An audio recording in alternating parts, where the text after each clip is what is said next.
Que as pessoas ligam pedindo apoio de deputados, de prefeitos, de secretários de Estado, que vez ou outra aparecem por aqui, que é a questão de mais uma ligação da cidade com a rodovia Bandeirantes. Sim. Especialmente naquela região do Campo Grande.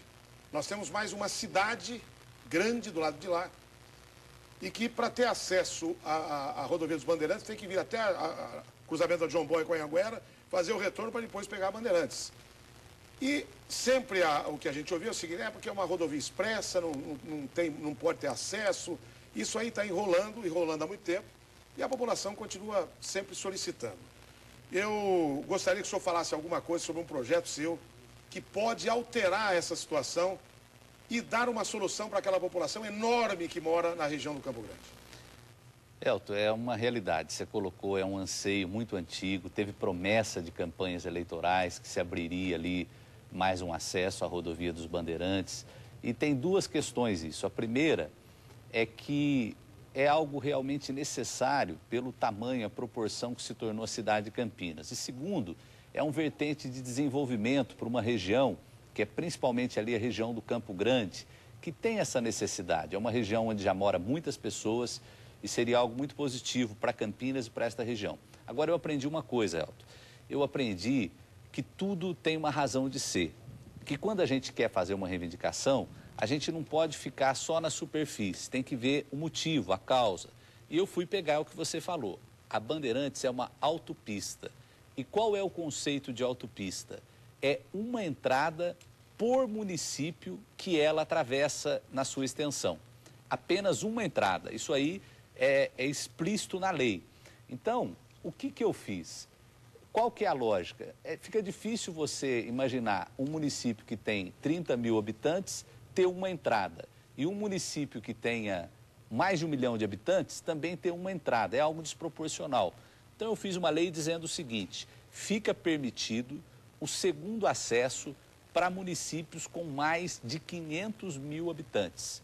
Que, na verdade, nesse contexto atual, o único município à margem da Bandeirantes que tem essa característica seria a cidade de Campinas. Mas é um critério, é uma coisa que a pessoa, o executivo pode decidir em cima desse critério. Então esse projeto ele já passou por todas as comissões, inclusive a Comissão de Transportes, está pronto para a ordem do dia.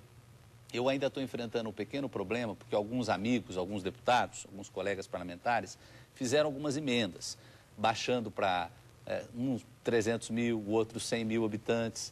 Então eu preciso ainda acertar essas coisas, porque eu quero demonstrar para eles que se a gente abrir muito, fica uma coxa de retalhos.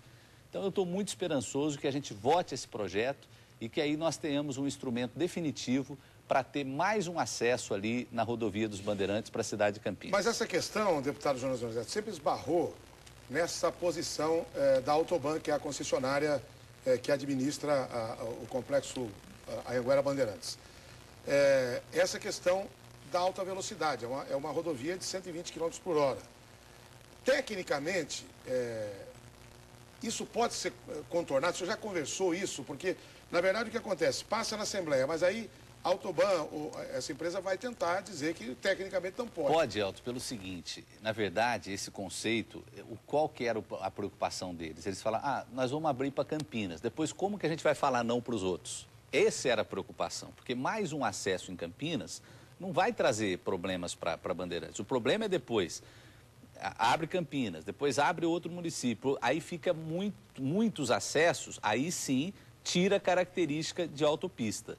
Então, tendo essa trava de 500 mil habitantes, outros municípios, quando atingirem esse percentual, poderão reivindicar também mais uma entrada. Essas emendas que alguns deputados colocaram para diminuição dessa... É para tentar favorecer determinados municípios, né? Mas eu fico aqui fazendo uma leitura, deputado, do corte da rodovia Bandeirantes até onde vai, até na região de Corderópolis. Na verdade, hoje... talvez nem com 300 mil habitantes, talvez com 300 mil, na faixa de 300 mil, só Campinas também seria beneficiada. Porque ela passa onde? Por exemplo, ela passa em Sumaré já tem uma entrada, eu acho que não é necessário mais que uma. Sumaré tem 250 mil. Hortolândia tem 200 mil. Santa Bárbara do Oeste tem menos de 200 mil. Ela para em Santa Bárbara, né? Ela continua, passa na margem de Limeira, que já tem uma entrada um pouco distante da cidade. Depois ela passa lá embaixo da rodovia Washington Luiz e morre logo depois de Cordeirópolis. Quer dizer, então talvez... Mas eu pretendo manter os 500 mil, até para ter uma folga, para que a própria Autoban se sinta mais confortável de fazer essa entrada, né? E eu acho que é algo que teria, é o que eu volto a falar, tudo na vida a gente tem que definir critério, né? Até em casa, se você der uma coisa para um filho e não der para o outro, ele reclama, né? Então você tem que ter uma explicação, um critério. E eu acho que essa lei, esse projeto de lei que eu apresentei na Assembleia, ele traz esse critério. Por que que Campinas pode ter mais uma entrada e os outros municípios não? Pelo tamanho de Campinas, pela proporção, pelo número de habitantes. E com certeza a região do Campo Grande, ela já cairia numa faixa acima de 300 mil. Eu acredito que sim. Eu acho que deve estar... Então, na verdade, o que precisa mesmo é uma entrada para Campinas, uma nova entrada para Campinas. Não é possível a cidade com o tamanho que tem, apenas uma ligação com a rodovia Bandeirantes. Uma entrada.